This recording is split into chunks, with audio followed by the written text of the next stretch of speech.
Hello everyone, today I'm talking about burnout and especially burnout in the lives of highly sensitive, especially introverted people, and especially from the point of view of an INFJ personality type that I am. Although, like I always say, I'm not using the Myers-Briggs or all that typology stuff. I'm using my energy work and mind-body work that correlates with energy, like personality types. Anyway, if you're watching this video, you might have had your share of burnout, and you probably know that it's horribly debilitating to go through a burnout, and that causes you ask yourself a lot of questions about when is that going to pass? How am I going to shake it? How can I replenish this energy? Am I ever going to go back to work? Or how can I avoid burnout in the future if the way I'm living my life makes me drain my energy so badly? And all these questions are very valid, and they can be very scary to face when you are in that burnout situation. That also makes people who have experienced burnout in the past extra vigilant about all the things they're engaging in and all the things they will say yes to. And especially when it comes in the mix with not being able to set boundaries, then this is an explosive thing to work through. Now, burnout is extremely common in the lives of introverted people. We don't have that much energy to spend, and especially on the things that are in the physical world. So like going to work, engaging with people, especially with people who have this forceful, demanding nature. So all kinds of things that are physical, like commuting, paying bills, like really related to the physical realm. We would rather be in our heads, we would rather be in our ideas world, and I get it, it's so much cozier, it's so much prettier, it's so much nicer there, but we have that physical aspect that we have to learn to use and navigate. I have had my own share of burnouts in the past, and on each occasion they left me high and dry for a long time, and each time they threw me off balance, like from work, from like social life, everything had to be put on hold. The first time it had happened, it was when I was really sick. Burnout actually drove me into horrible sickness for 2 years before I even discovered mind-body healing and medicine. And the second time, it was when my work really traumatized me. So my mental health was completely out there. I was completely scrambled with, fatigue syndrome, with brain fog and all that stuff that I couldn't push through for super long. And for introverts, especially, it will take so long to heal from burnout, because we normally have those low level of energies anyway. And from day to day, we need a lot of energy rebuilding as it is, right? So especially with a burnout, it gets much harder. And I mean, every day we replenish our energy, right? We take food in, we digest food to get fuel, to get energy from it. We rest, we sleep, right, to replenish energy that we normally waste. And this is the key. This is how we rebuild our energy little by little every day. So when we go to sleep, we process a lot, and we wake up, and in normal situations we wake up rejuvenated and replenished, right? But we also take energy from other things like creativity, some encounters with people, some loving and kind people, and some personality types are a little bit more extroverted, and that's for different reasons than others. even though they're introverted. But we have to remember that we get energy from different sources. That will help you understand what I'm about to say in the latter part of this video. So what does it make for a person? What does it take for a person to drain their energy, drain their batteries so much that they cannot rebuild that energy from one day to another, like we normally do by resting, by sleeping, by eating, by doing the, some things that we enjoy doing? So what does it take for a person to exhaust their energy so much? So the root reason why this happens is the disconnect of the mind from the body and the imbalance of the ways how we charge and leak energy. So we charge and discharge every day. So we do things that take away our energy, and we do things that replenish our energy. And this is what I was just giving you as an example, as in food or sleep, or something that gives you pleasure. When you pay attention to the question that I just asked, what does it take for a person to drain their energy so much that they become so exhausted that they cannot rebuild that energy? You start realizing that it takes a while for someone to actually exhaust themselves so much that the normal resting, the normal food, the normal stuff that we do to replenish are not enough. They're not enough to rebuild that energy. So there is a time involved. And I've worked with many highly sensitive people and INFJs, and even though my work is completely, connected to the Myers-Briggs typology, but there is a lot of correlation in how a group of people use their energy, such as INFJ and some introverted intuitive feelers.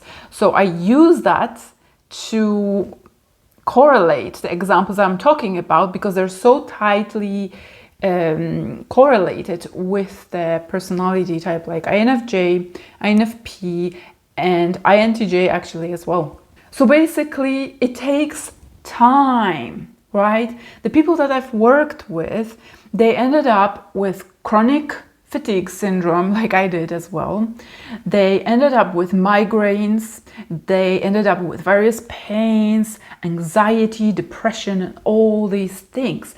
And these things don't happen overnight. They don't happen overnight, as how we go through our changes, like exchanges and replenishing of energy. They are stretched in time, and we have to be disconnected from our bodies and be in our world of ideas that highly sensitive people and introverted intuitive people are a lot, that they're in the world of ideas and disconnected from their feelings, disconnected from their body. Actually, people like those types that I described, they're tapped into the external world so much, like you're constantly scanning for how the environment is interacting with you or how they're behaving. So maybe you're watching how people are feeling, right? Or how they're reacting to you. Are they thinking or speaking something about you? Do they have some facial expressions that might indicate some level of threat? Or whatever might indicate whether you're secure or insecure in this situation. This process is happening all the time, and this provides you an illusion of safety or some level of safety that then triggers various coping mechanisms to do something with the environment, such as people pleasing or trying to be more perfect or phoning, or all kinds of ways highly sensitive people do to manipulate their environment in the way to bring some sort of predictability to the situation. Okay, so this is a little bit of digression, but it happens when we are so tuned outwardly, tuned to the external environment, tuned to the emotions and feelings of other people, to their opinions, right? to their actions. And to be tuned outwardly, we have to tune out from within, right? You can have attention only in one place. This is something that is just a fact. It's just a fact. And there are ways to work to have a little bit more stretched awareness, to involve more things in your awareness. Like when you've worked with mind-body connection like I do, I can read a book, I'm also in my body. I can work on my computer, I'm also in my body. But for the most people, for virtually all people, and especially those that are introverted and intuitive, and feelers, especially feelers, they would be like completely absorbed in that external point of contact, whether that's a person. So an empath can really resonate with what I'm saying. They're completely absorbed in someone else's traumas, their stories, their pains, and all that stuff. So this is really, really related. Now, I want to kind of touch on some misconception and touch on some ideas that play into misunderstanding of burnout that so many people have. The first one is that it comes from working super hard. Too much work basically causes burnout. That's a myth. Because in my experience, it doesn't take that much work to cause burnout. It does take misalignment. It does take working against your nature. So it's like you're resisting. You have your one foot on the gas pedal and the other on the stop because you don't want to do it. Perhaps maybe you're working in a line of work, in a career that you hate. And it doesn't take that much work to go into a burnout. People like us are very much after a meaning, a world of meaning, and doing something that is meaningless, that is empty, that feels like it's misaligned from our values and our belief system and all that stuff. It feels like it just exhausts us so much more. So in a misalignment, it drains you and leaks out this energy. So the more of the things you're doing that displease you, that make you feel like, what am I doing here? Like, this is not for me. It just gives me money. Yes, I have to do it. And especially when you hear that I have to, I should, and all that stuff, it means there is some area you're working against your inherent nature.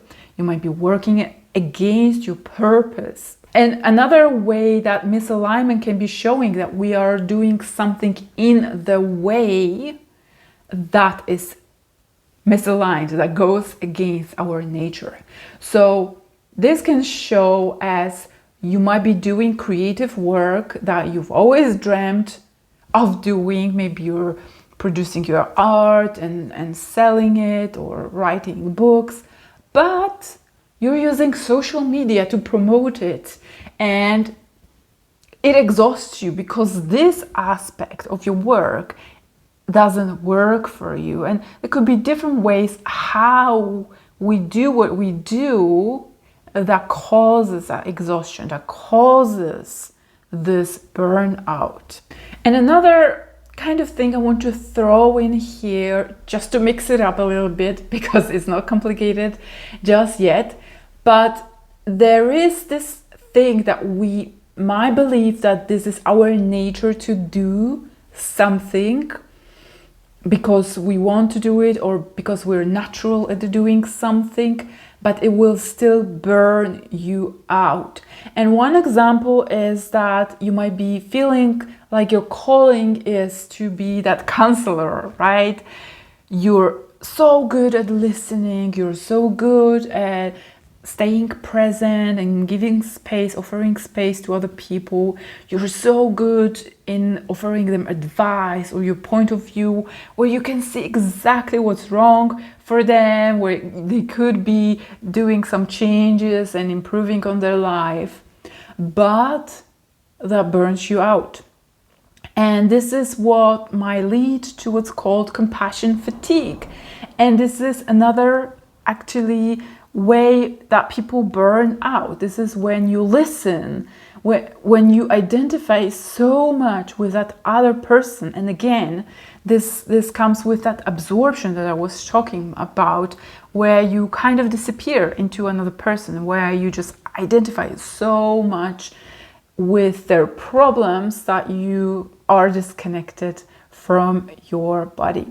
And I really want to touch on that subject of being disconnected from the body, because when we are disconnected from our physical aspect, which is really, really important, it provides us with so much information, then all the needs and our emotions and all the ways our body communicates with us, it goes unchecked, it goes unnoticed.